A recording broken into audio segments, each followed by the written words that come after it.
Yes हमसे लोग मायूस है, यस हमसे लोग वो कर रहे हैं, शिकवा कर रहे हैं, उनका शिकवा बजाय उनकी मायूसी हमारी सी खफगी नेचुरल है।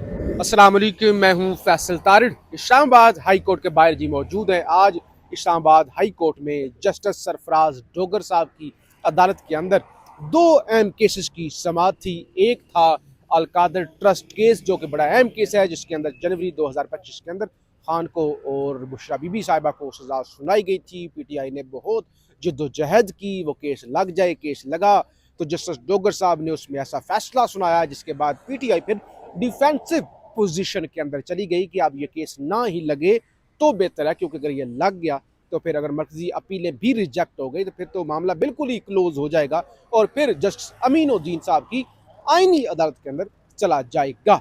पिछली दफ़ा तकरीबन 1 महीना पहले समाअत हुई थी। अच्छा, दूसरा जो अहम केस था वो था ये सिग्नेचर करा के देना, मुलाकातें करवाना।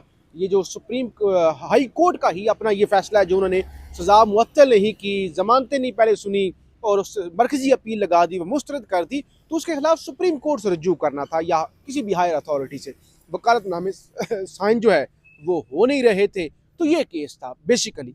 तकरीबन यहाँ पे 10-11 बजे जो है वो हम पहुँच गए थे, आपको रिपोर्ट किया, आपको दिखाया। यहाँ पे बैरिस्टर गौहर साहब आए, यहाँ पे सलमान अकरम राजा साहब आए, अलीमा खान साहिबा पहुंची। अब तकरीबन 2 बजे का वक्त है दोपहर का, और यहाँ पे जो है वो इक्का दुक्का पीटीआई के वर्कर और रहनुमा तो ना होने के बराबर आप कह ले, किसी हद तक वर्कर मौजूद है।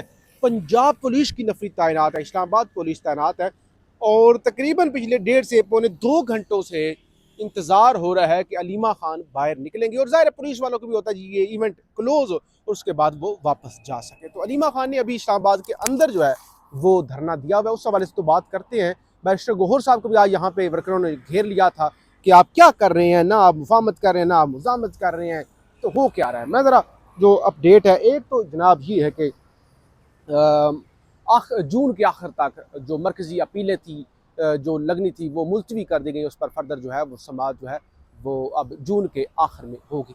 दूसरे नंबर पे जहाँ तक वकालतनामे साइन करवाने का मामला था, तो उसमें जो है वो डोगर साहब ने हुक्म दे दिया कि 7 रोज़ के अंदर अंदर पीटीआई को वकालतनामे साइन करवा के दिए जाएँ। अच्छा, ये कोई इतनी आम चीज़ नहीं है। अगर वो सुप्रीम कोर्ट चले जाएंगे तो वहाँ से क्या होगा, आईनी अदालत जाएंगे तो वहाँ से क्या होगा। असल मामला था मुलाकात का, तो किसी तरीके से खान के साथ मुलाकात हो जाए, किसी की भी मुलाकात हो जाए, बहनों की मुलाकात हो जाए, सोहेल अफरीद साहब की मुलाकात हो जाए, कोई लाहे अमल या कोई खान की कंडीशन क्या है उस हवाले से पता चल जाए, तो उस पर चीफ जस्टिस सरफराज डोगर साहब ने कहा कि भाई मैंने पहले मुलाकात करवा दी थी, मैंने जो है वो सलमान सफदर साहब की मुलाकात करवाई थी और मैं इतना ही कर सकता था भाई। उन्होंने कहा मैंने कौन सा भाई, मतलब उनके कहने का मकसद ये था, उन्होंने कहा कि जो है वो मैं ठीक है, आपसे जो मैं कर सकता था वो कर दिया है, अब मुझसे मजीद उम्मीद ना रखें कि वो कोई किसी किस्म की मुलाकातों का इंतज़ाम करके देंगे। तो ये यानी एक वन लाइनर यही है कि यहाँ पे इस्लामाबाद हाई कोर्ट से पहले भी कोई किसी को इतनी ज़्यादा पीटीआई को ख़ास तौर पे तवक्को नहीं थी। तो अभी यहाँ पे जो है वो अलीमा खान साहिबा का जो है वो लोग इंतज़ार कर रहे हैं कि वो आएंगी तो फिर उनकी क्या वो क्या कहेंगी, बल्कि वो आएंगी तो वो भी तो यही कहेंगी ना कि पीछे जो वर्करों की हालत है, जो वकला की हालत है, जो इतनी बड़ी ILF है वो कहाँ पर है, इतनी बड़ी पीटीआई 1 महीने के बाद केस लग रहा है तो वो कहाँ पर है। तो मैक्सिमम वो यही जो पहले भी उन्होंने बात की कि हम तो जो है खान की बहनें हैं तो हम यहाँ पे आती रहेंगी। बहरहाल सूरत हाल पीछे आप देख रहे हैं, मायूस को नज़र जूम करके दिखा भी दे कितने जो है वो लोग हैं, कितने नहीं है। शाहजी कितने लोग हैं ये पीछे, कोई निकलाब आया हुआ इस्लामाबाद हाई कोर्ट के बाहर, आज तो पैर धरने की जगह नहीं है। भाईजान यहाँ पे लोग तो उतने नहीं हैं जितने होने चाहिए। कितने होने चाहिए? और मेरे ख्याल से जितनी बड़ी पार्टी है और पाकिस्तान तहरीक इंसाफ की पहचान जो थी वो स्ट्रीट पावर थी, और खान साहब भी इस चीज़ पे बड़ा मान रखते थे। और खान साहब इस चीज़ के लिए जो वर्कर होते थे ना उनकी आवाज़ भी सुनते थे, और उन वर्कर की वजह से इमरान खान को यूटर्न खान भी कहा गया था। तो यहाँ पे इमरान खान साहब ने अडियाला जेल से कई मरतबा ये पैगाम भेजा है कि आप लोगों को अडियाला के बजाय हाई कोर्टों अदालतों के बाहर बैठना चाहिए, और इन अदालतों पे आपको प्रेशर बढ़ाना चाहिए, और इन अदालतों के पीछे खड़ा होना चाहिए ताकि जज जो है ना वो खुद को आज़ाद महसूस करें और आज़ादाना फैसले आइन और कानून के मुताबिक करें।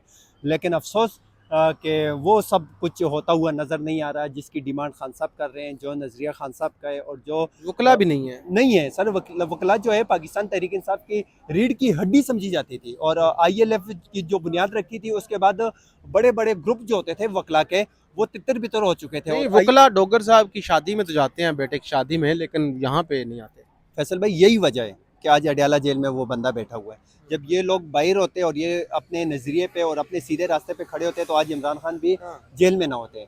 लेकिन हम कुछ कह नहीं सकते फैसल भाई, वो हमारे एक क्यों नहीं कह सकते आप? इसलिए नहीं कह सकते कि फिर यही लोग आपके पीछे पड़ जाते हैं। क्यों? वो लोग छोड़ देते हैं तो ये आप लोग किसी का पड़ नौकर है? नहीं सर, हम किसी के नौकर नहीं हैं, हम आज़ाद लोग हैं, आज़ाद पाकिस्तानी हैं, रियासत को आज़ाद टैक्स सोचें देते हैं, ना ना आतंकवादी हैं, ना दहशतगर्द हैं, हम पाकिस्तान से मोहब्बत करने वाले लोग हैं।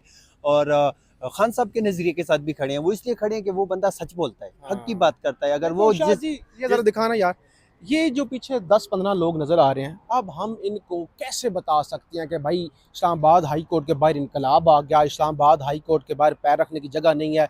ये तो फिर ज्यादती है ना जी। अगर आप ये जो देख रहे हैं, आप सुनना चाहते हैं, तो मैं तो हर रोज़ भी ये बता सकता हूँ जी, इनकलाब कभी अडयाला के बाहर आया हुआ हो, कभी हाई कोर्ट के बाहर के, कभी KP हाउस के अंदर, कभी सुहेल अफरीदी का सुनहरा दौर, वो भी रिपोर्ट कर सकता हूँ अगर आप वो जानना चाहते हैं या आप फैक्ट जानना चाहते हैं। बहुत शुक्रिया, फीडबैक ज़रूर दीजिएगा।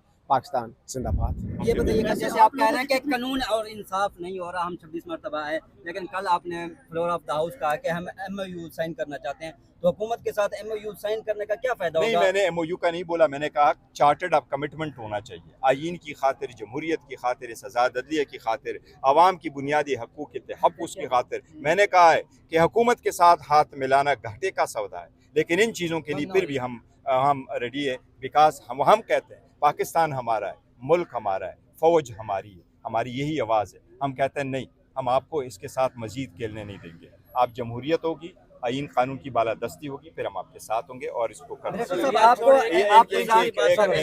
क्या नाम है ये भाई साहब? मैं छोटा सा वर्कर हूँ, जी मैं जी सिर्फ ये पूछ रहा हूँ जी जी कि सर जी, जो 10,000 बंदों की बात हुई थी, लीडरशिप में से कौन से ऐसे लोग थे जो अलीमा बाजी और ये जो बात हुई थी मोहम्मद खान के पास जो गए थे, वो कौन थे और क्यों नहीं लगे गए? देखिए, जो उसका है क्वेश्चन है, जहाँ 10,000 का क्वेश्चन कहा जा रहा है कि जी 10,000 लाओ, 10,000 भी तो कम है, लोग होने चाहिए, ज़्यादा होने चाहिए, लाख बंदा होना चाहिए, निकलना चाहिए, अडयाला आ जाए, हाई कोर्टों में आ जाए। सर जी, मेरा सब सवाल मेरी ये है बात कि सुनो पुत्र, मेरी कौन बात लोग थे जिन्होंने बात की थी और 10,000 बंदे नहीं लेके आए? वो कौन लोग थे जो मोहम्मद खान से उन्होंने रिक्वेस्ट की? मेरी बात सुने जी जवाब सुन जी। मैं कह रहा हूँ खान साहब की फैमिली जो मुतालबा करते हैं, हम सर आंखों पे, और हर एक की जिम्मेदारी है। वो जिम्मेदारी मेरी है, वो जिम्मेदारी सुहेल की है, वो जिम्मेदारी हमारे पार्टी लीडरशिप की है, हमारे लोगों की है, खान साहब के वर्कर सपोर्टरों की हैं, खान साहब के पार्लियामेंटेरियन हैं। यस, हमसे लोग मायूस हैं, यस, हमसे लोग वो कर रहे हैं, शिकवा कर रहे हैं, उनका शिकवा बजा है, उनकी मायूसी हमारी सी खफगी नेचुरल है। वो यही समझते हैं, आपको तो वोट दिया था खान की रिहाई के लिए, आप लोग रिहाई नहीं कर सके, आप बाहर नहीं लोगों को निकाल सके, आप प्रेशर नहीं बढ़ा सके, आप खान साहब, हम उनको ये कह रहे हैं, हम कोई गोरेला फोर्स नहीं है, हमने जितना करना था हम कर रहे हैं और उनको और करते रहेंगे। और ये सर आप मुझे